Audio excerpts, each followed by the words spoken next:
Francisco de Cano.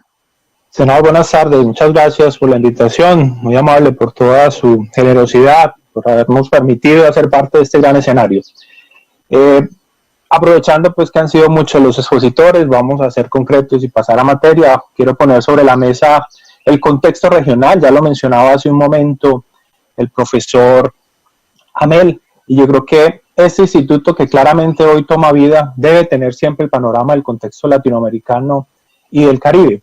En ese sentido voy a apoyarme pues en un documento que ha generado la UPNE, que yo creo que es un gran actor en todo este proceso que venimos resaltando el día de hoy. Es un documento generado en el 2016, un documento muy interesante en el tema de seguridad energética y que trae una definición regional, pero que solo es este elemento el que aparece en todo el documento.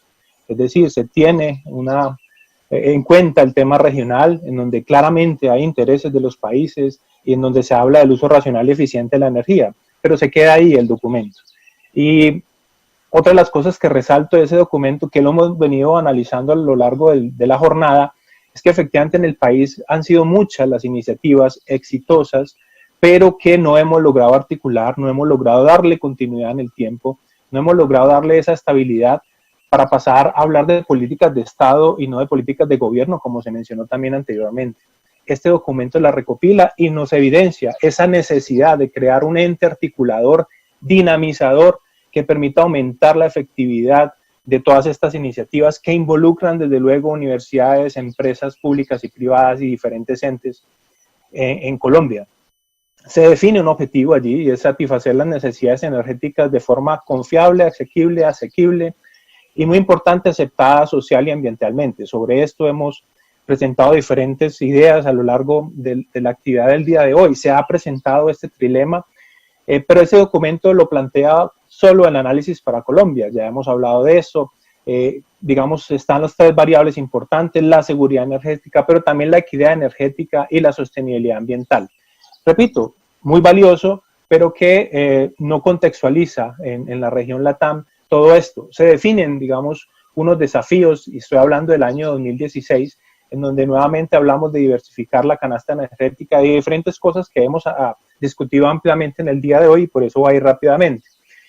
Ese mismo índice, este trilema del WEC, ya genera un perfil regional, es decir, sí es importante tener este contexto regional y se ve reflejado allí.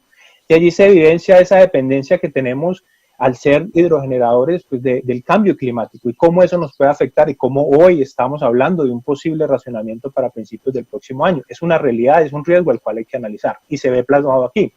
También nos dicen esa necesidad de diversificar las fuentes de energía, pero también nos dice cómo hemos sido muy tímidos en el uso y la creación de interconexiones y de generación distribuida. Esa es infraestructura a nivel regional. Es decir, hay que tener en cuenta ese contexto. Si analizamos cómo vamos como, digamos, región en ese índice, Colombia, pues es un equipo de mitad de tabla, ¿cierto? En el 2016, en este primer informe, digamos que estaba en el 41, ahora estamos en el 49. Y de alguna manera, pues podemos ver en qué somos buenos respecto a los países vecinos, qué son buenos los países vecinos. Está el caso de Uruguay, lo mencionaba muy temprano la ministra, es un caso para analizar y ver qué han hecho bien, pues para copiarlo bueno. Si vemos este gran mapa global representado en colores, en naranja, digamos los que les va mejor en este índice y en azul oscuro los que les va peor, vemos cómo hay cierta homogeneidad en la región LATAM y del Caribe, lo cual implica que definitivamente hay elementos que compartimos. Hay casos para analizar, nuevamente aparece Uruguay allí, pero también para ver qué pasa o qué sucede en Bolivia y Paraguay, de tal manera que como región podamos iniciar un proceso de integración desde el punto de vista de colaboración académica, pero también de políticas y de marcos regulatorios generales, porque también es importante, lo hemos hablado, lo hemos discutido y se ha planteado, la triada de universidad, empresa, Estado, y es muy común hoy hablar de las empresas multilatinas, y eso implica que necesitamos hablar también de una seguridad normativa en el marco regional. En la gráfica anterior veíamos cómo China es un caso particular, es uno de los grandes jugadores en estos momentos a nivel energético, pero cuando vemos, pues no le va tan bien. Sin embargo, en términos de consumo de energía, pues es uno de los grandes consumidores de energía.